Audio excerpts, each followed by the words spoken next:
There was a time when I believed I had to speak to be heard, to constantly do in order to be seen. I thought that if I wasn't explaining, defending, or proving, I might disappear. But over the years, I learned something sacred. Silence isn't absence, it's presence. A deep, unwavering presence that speaks even when no words are spoken. In a world that shouts and rushes and competes for attention, choosing silence can feel unnatural, even radical. But there's something extraordinary that happens when you resist the urge to react, when you allow stillness to speak first. You begin to feel the pulse of your own power, not power over others, but power rooted in knowing who you are. Silence gives us the space to listen, not just to others but to ourselves, to that small, steady voice inside, the one that's always been there, waiting to be trusted. We don't always need to have the last word. Sometimes the truest strength is found in the choice not to respond, not because we're afraid, but because we're grounded enough not to need the noise. I've sat in rooms where my silence unsettled people. They expected a reaction, a defense, a performance. But I've come to know that silence can be its own form of communication. It says, I know my worth. I don't need to convince you of it. That is a kind of liberation no applause can buy. There is a dignity in stillness, a quiet resolve that comes when you're no longer trying to control every outcome or win every battle. Silence doesn't mean you don't care. It means you care enough not to waste your energy where it won't be honored. It means you're conserving your peace like the precious resource it is. When we stay silent, we begin to see. We see who fills the space with noise to mask their own fear. We see who listens and who simply waits to speak. And we see ourselves more clearly, our triggers, our insecurities, our boundaries. Silence becomes a mirror, and it reflects everything we need to know. It's in the silence that healing begins. The ego softens. The heart opens. We start to remember that not every challenge needs a reaction. Not every moment is a performance, and not every opinion deserves a response. There is wisdom in waiting, in breathing, in watching the dust settle before we take our next step. There's a moment in every journey when the road ahead becomes foggy. You can't see the path clearly, and the noise around you starts to feel like pressure closing in. That's when most people push harder, do more, speak louder. But what I've come to learn, sometimes the hard way is that clarity doesn't come from adding more. It comes from quieting everything down, starting from within. When I finally stopped chasing answers outside myself, when I sat still long enough to hear the soft whispers of my own truth, that's when I began to see. Inner stillness isn't passive. It's not sitting idle, waiting for life to happen. It's an active, conscious choice to pause, to breathe, to listen deeply to the voice that's been drowned out by the world's expectations. I've had moments, standing in front of cameras, walking through boardrooms, sitting alone in my home, where the only guidance I could trust was the one that came in silence. Stillness doesn't shout, it doesn't demand. It gently reveals, and the more you honor that space, the more clearly the answers come, not rushed, not forced, but with a quiet certainty. There's a reason people meditate, pray, journal, or just sit in nature. It's not because they're trying to escape life. It's because they're trying to tune into it. Because the truth is, clarity rarely comes during chaos. It comes in the pause after the storm, in the breath between decisions, in the moment you choose peace over panic. Stillness is where we meet our intuition, the kind of knowing that doesn't need explanation. When you're still, you stop reacting and start discerning. You begin to recognize what is truly yours to carry and what was never meant to be your burden. You see patterns that once confused you, and suddenly they make sense, not because they've changed, but because you have. Sometimes the world will try to rush your clarity. People will want quick answers, fast decisions, immediate action. But real clarity, soul clarity, can't be hurried. It comes when you've quieted the noise long enough to hear what your life is actually trying to tell you. It comes when you trust that it's okay to not know everything right away. And when that clarity arrives, it doesn't feel dramatic or overwhelming. It feels like exhale, like alignment, like coming home to yourself after being lost in the crowd. That's the gift of stillness. It doesn't bring noise, it brings knowing. It peels away the layers of shoulds and expectations until all that's left is what's real. There was a time in my life when I believed that control was safety, that if I could plan enough, prepare enough, manage every detail, then nothing would fall apart. But life has a way of teaching you that control is often just an illusion. The tighter we grip, the more things slip through our fingers, and the more we try to force life into a shape, the less space we leave for life to surprise us. We try to control because we're afraid of being hurt, of being disappointed, of things not going the way we hoped. But trying to orchestrate every moment is exhausting. It's like holding your breath, thinking that somehow you can keep the winds of change from blowing. You can't. Life will move, people will shift, seasons will change whether you're ready or not. When you finally begin to loosen your grip, something unexpected happens. You don't fall apart, you soften. You breathe. You begin to see that you don't need to chase or cling to make things happen. What's meant for you isn't determined by how tightly you hold on, but by how open you are to receiving. Letting go isn't about giving up. It's about making space. Some of the most beautiful turns in my life happened when I stopped trying to steer and started allowing.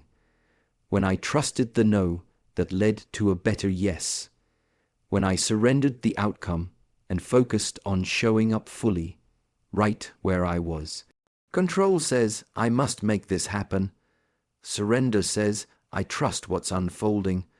Letting go doesn't mean you stop caring. It means you stop micromanaging your soul's journey. It means you do your part. Yes, you show up, you work, you try, but you release the outcome. You release the obsession with timing. You release the need for everything to go your way in order to feel at peace. Because peace isn't about everything going right. It's about being okay, even when it doesn't. The truth is, life becomes lighter when you let go. Not easier, not always simpler, but lighter. Because you're no longer dragging every expectation, every fear, every need to control along with you. You're not forcing doors to open. You're walking through the ones that do and trusting the ones that close. That kind of surrender isn't weakness. It's wisdom. It's grace. And in that grace, you find freedom. Freedom from the need to impress. Freedom from the belief that you are only as worthy as what you can control. Freedom to flow with life instead of constantly swimming upstream. And when you flow, you begin to align, not with your idea of what life should be, but with what life is actually calling you toward. We live in a culture that glorifies the hustle, where doing, producing, achieving, constantly moving forward, is seen as the measure of success. But I've learned over and over that the most powerful transformations in my life didn't happen while I was racing ahead. They happened in the still spaces, in the pauses, in the moments between what was and what was coming next. There's something sacred about the in-between. It's that space after the ending, before the new beginning. It's uncomfortable because it's uncertain. You can't always explain it, you can't rush through it, and it doesn't come with a checklist. But it is there, silently working on you. That pause, that stretch of stillness, is where the roots grow deeper. Sometimes life forces the pause, a heartbreak, a job loss, a door closing. Other times, it's a quiet invitation, a nudge to slow down and sit with yourself. Either way, the pause is not a punishment. It's a preparation.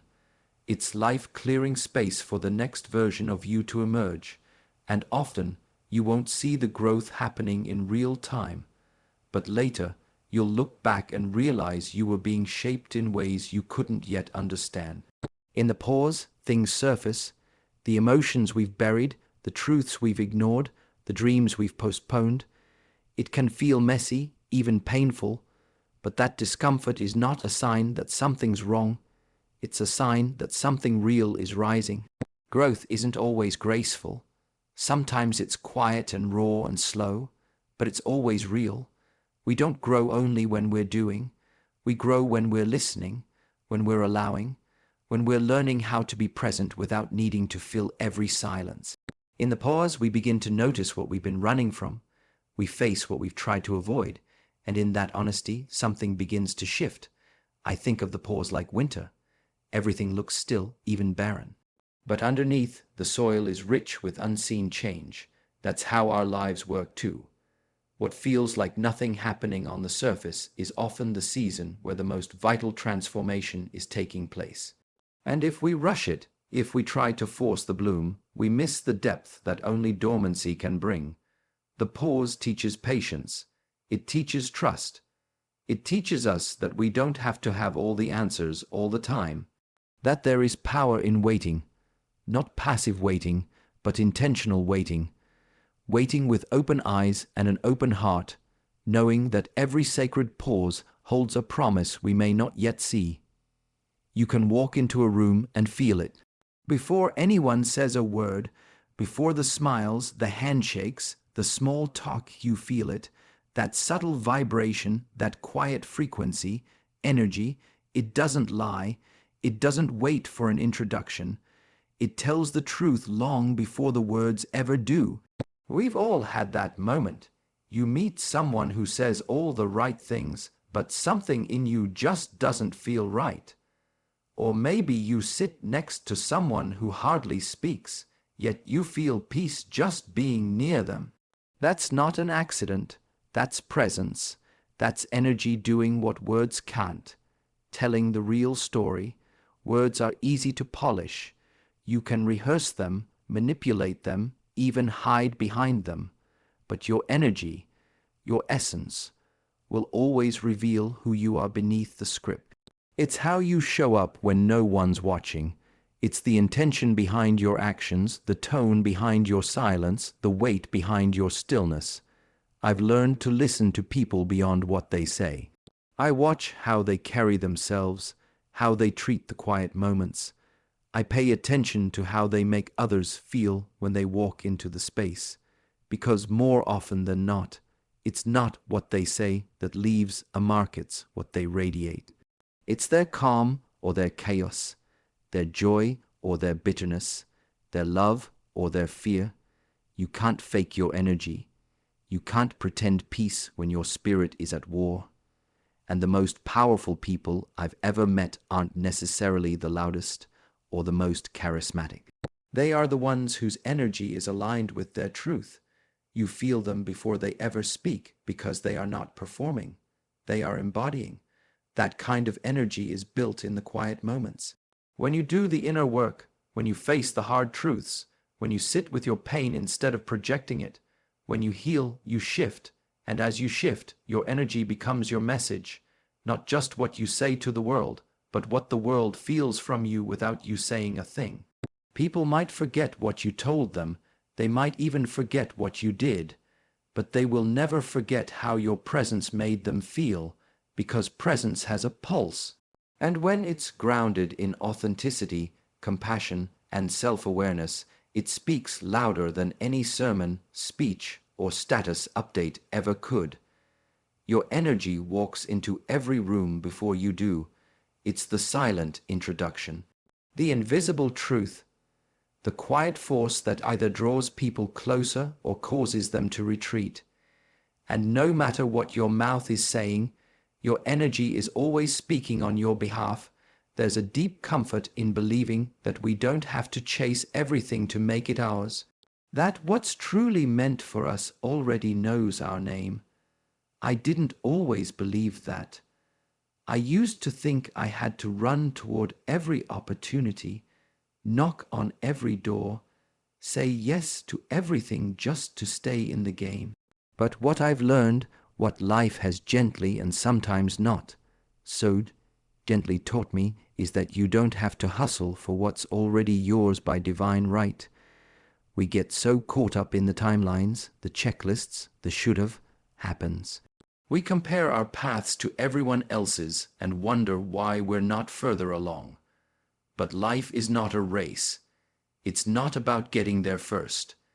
It's about getting there in your time, in your rhythm, with your soul intact. What's meant for you isn't delayed because you paused, or because you failed, or because you changed direction. It's simply aligning. I've seen it in my own life, how something I thought I wanted would fall through, only for something deeper, truer, and more aligned to arrive later. In the moment, the closed door felt like a betrayal, but in hindsight, it was always protection, always redirection. There is something bigger at play than our immediate plans, and it rarely moves according to our calendars. There is a current in the universe, a quiet wisdom that knows exactly where to take you if you're willing to stop fighting the tide. That doesn't mean you don't act. That doesn't mean you sit back and wait for life to hand you everything. It means you show up fully, you do the work, you stay open, but you release the need to force what isn't flowing, the right things, the people, the paths, the chances. They don't come with resistance and chaos. They come with clarity, even if they still require courage. They come with peace, even if they stretch you. When something is meant for you, it doesn't require you to betray yourself to receive it. It doesn't ask you to shrink. It invites you to expand. Timing matters, and so does trust. You may not understand why something hasn't come together yet. You may feel like life is passing you by, but there are things being woven behind the scenes, connections being formed, skills being sharpened, strength being built.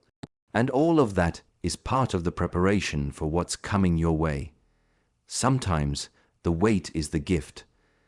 The waiting season is where you become the version of yourself who is ready to receive what you're asking for. It's where you grow the patience, the humility, the discernment.